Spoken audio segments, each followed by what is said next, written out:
হরে কৃষ্ণ। সেই ভগবত কথার প্রচার উদ্দেশ্যে কিছু বলবার চেষ্টা করছি।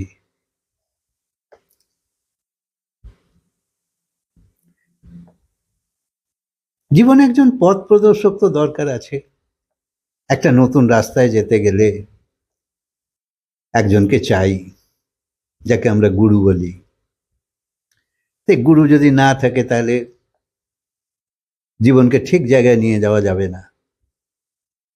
সংসারে তো সবাই গুরু। তোমার কোনো সমস্যা হয়েছে কাউকে বলো, অমনি 10টা জ্ঞান দিয়ে দেবে, এরম কর, এরম কর, এরম কর।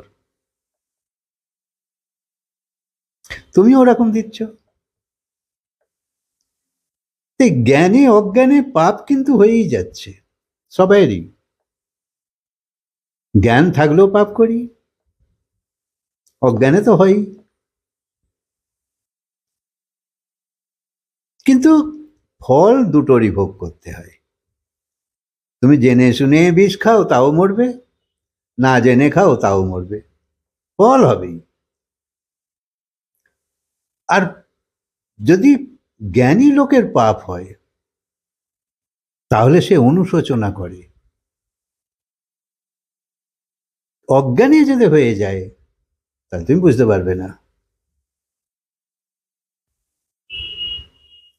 আর জানবে, ভালো লোকই অনুশোচনা শুধু করে, খারাপ লোক অনুশোচনা করে না। সে নিজের সপক্ষে যুক্তি সাজিয়ে আরো মজবুত করে যে আমি কোনো দোষ করিনি। তাই জ্ঞানী বোঝে, তাই অনুশোচনা করে এবং সেই কাজ আর না করবার চেষ্টা করে। হাতি যেমন স্নান করে, খুব মজা করে স্নান করলো, করে ডাঙায় উঠেই সুঁড়ের সাহায্যে যত ধুলো ময়লা আবার নিজের গায়ে ছেটাতে শুরু করলো। তাহলে স্নানের কি মাহাত্ম্য রইল? তাই সত্য প্রায়শ্চিত্ত হলো আর পাপ না করা। লোকে বলে গঙ্গায় চান করলে পাপ সব নষ্ট হয়ে যায়। আরে পাপ নষ্ট হয় না, শরীরটা উপরটা ধোয়ে। পাপ তো তোমার মনে হয়, সেখানে গঙ্গার জল কোথায় যাচ্ছে, ঢুকছে? পাপ তো তুমি মনে করছো, পাপ তো তোমার বুদ্ধিতে বসে আছে, সেইখানে গঙ্গার জল ঢোকে না। তুমি এক ফোঁটাও খাও না, নাক টিপে মুখ টিপে ডুব দাও।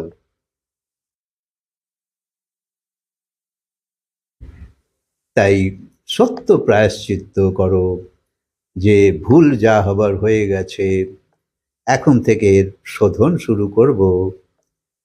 কিন্তু এই সংসার এমনই এক জায়গা যেখানে কামাবেশে লোভাবেশে পাপ হয়ে যায়। তাই তা থেকে বাঁচতে যদি চাও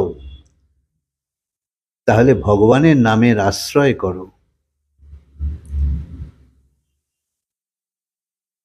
তাই নারায়ণের নামই হলো আমাদের রক্ষা কবচ। মন এবং ইন্দ্রিয় ভগবানে লেগে থাকুক, এটাই হলো ধর্ম।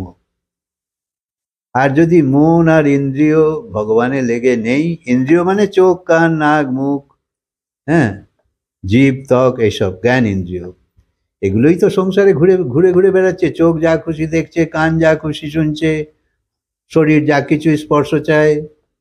তো এদের দ্বারা, একে ইন্দ্রিয় বলে, এই ইন্দ্রিয়গুলোর দ্বারাই তো আমাদের পাপ হয়ে চলেছে। তাই যদি এই ইন্দ্রিয়গুলো ভগবানের দিকে লাগাও, তবেই তোমার লাভ আসবে।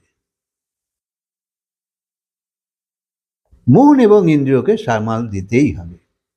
আর তার একটাই রাস্তা, সংসার থেকে তুলে ভগবানে লাগানো।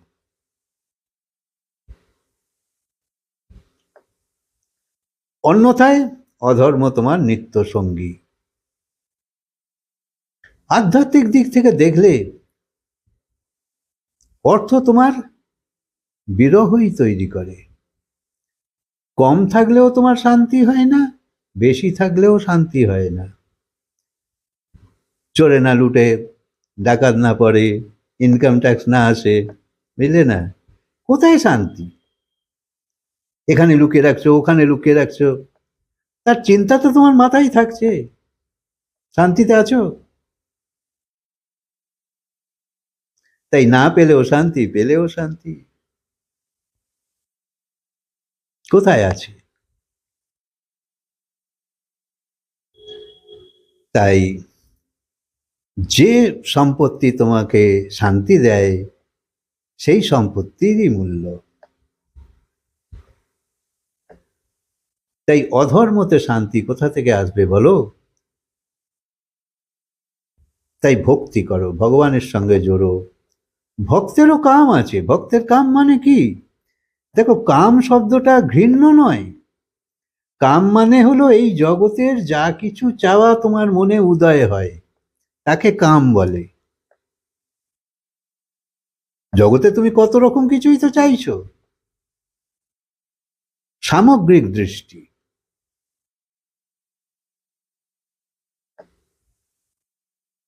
সেই চাওয়া পূর্ণ না হলে ক্রোধ আসে, আর সেই চাওয়া পূর্ণ হলে লোভ আসে।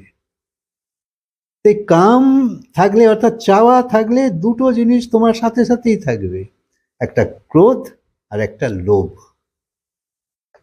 তাই জন্য ভগবান গীতায় বলল, কাম ক্রোধ লোভ নরকের দ্বার।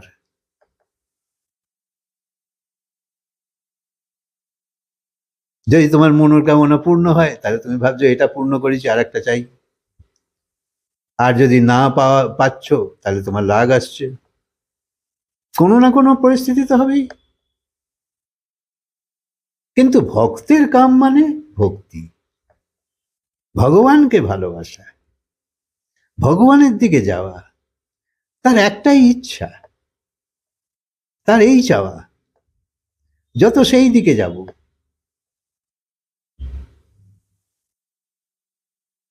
আর পরমার্থের কাজ করাই হলো তার উদ্দেশ্য। তাই প্রার্থনা করো যে, হে প্রভু, আমার কর্ম অনুসারে যে জন্ম পাবো তাতে তো আমি আসতে বাধ্য। আমার কর্ম অনুযায়ী তো আমি শরীর পাই।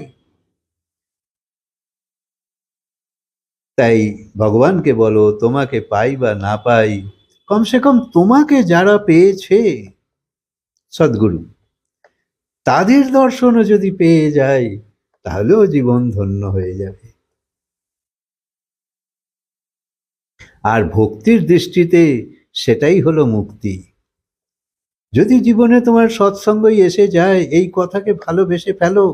দেখো, ভক্তিতে দুটো লাইন আছে স্পষ্টভাবে। প্রথম ভক্তি সন্তন করো সঙ্গা। অর্থাৎ প্রথম ভক্তি কি না, সন্তের সঙ্গ করো। সন্ত মানে মহাপুরুষ।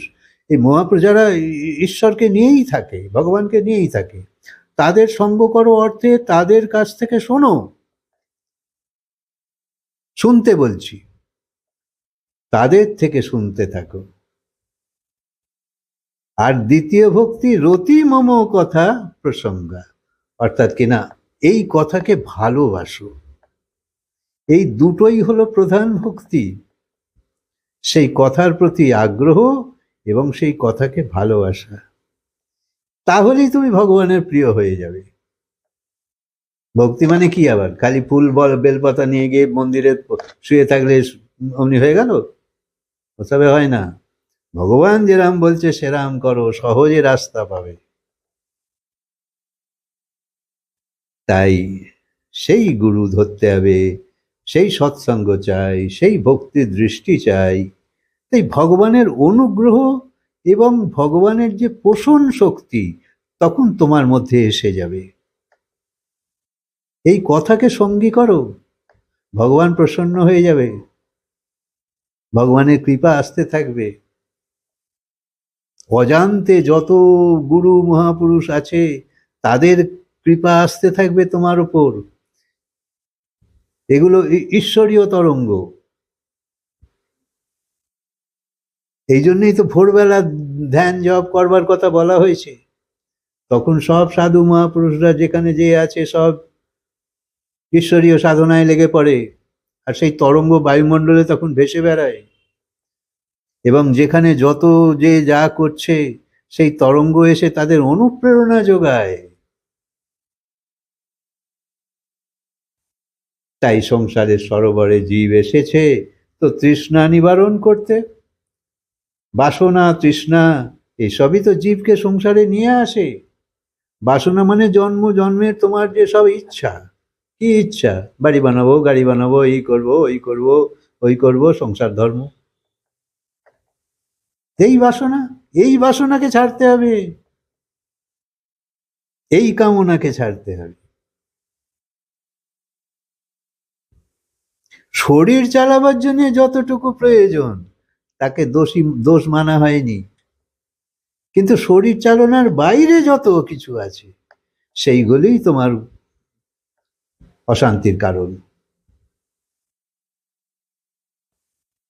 পুত্র, পরিবার, পদ, প্রতিষ্ঠা, সম্পদের অভিমানে অথবা রূপ যৌবনের গর্বতে তুমি এমনভাবে ফেঁসে যাচ্ছ যে তোমার খেয়ালই নেই তোমার বয়স কিভাবে কেটে যাচ্ছে।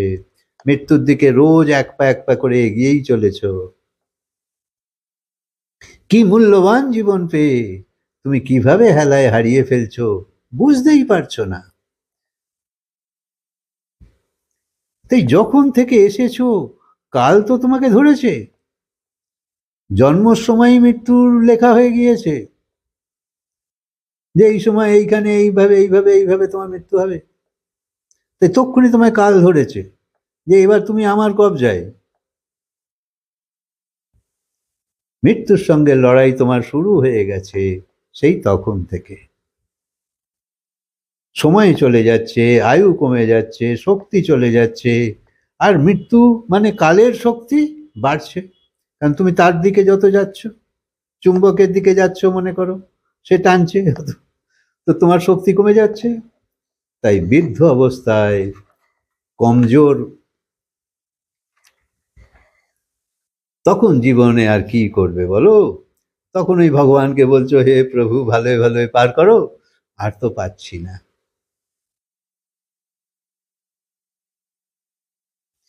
এক সময় নিজেকে সম্রাট ভাবলেও মৃত্যুর সময় তো তুমি হেরেই যাবে।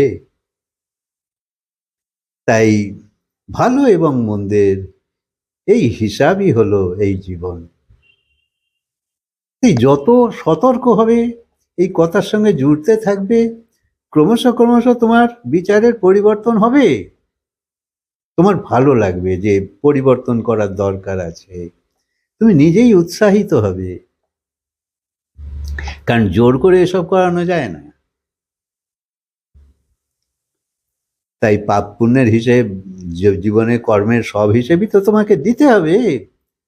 তাই এই সংসারে হাসিও আসবে, কান্নাও আসবে, কিন্তু এই সংসারে দুঃখ আছে বলেই তো সুখের অনুভব তুমি করতে চাও। আর এই সুখ ক্ষণস্থায়ী, কিন্তু তুমি ক্ষণস্থায়ী সুখ চাও না, তুমি চাও পার্মানেন্ট সুখ। আর সেই সুখ পেতে গেলে এই সৎসঙ্গের সঙ্গে জুড়ে যাও। হরে কৃষ্ণ। কথায় আজকে বিরাম দিই, আবার বলবো।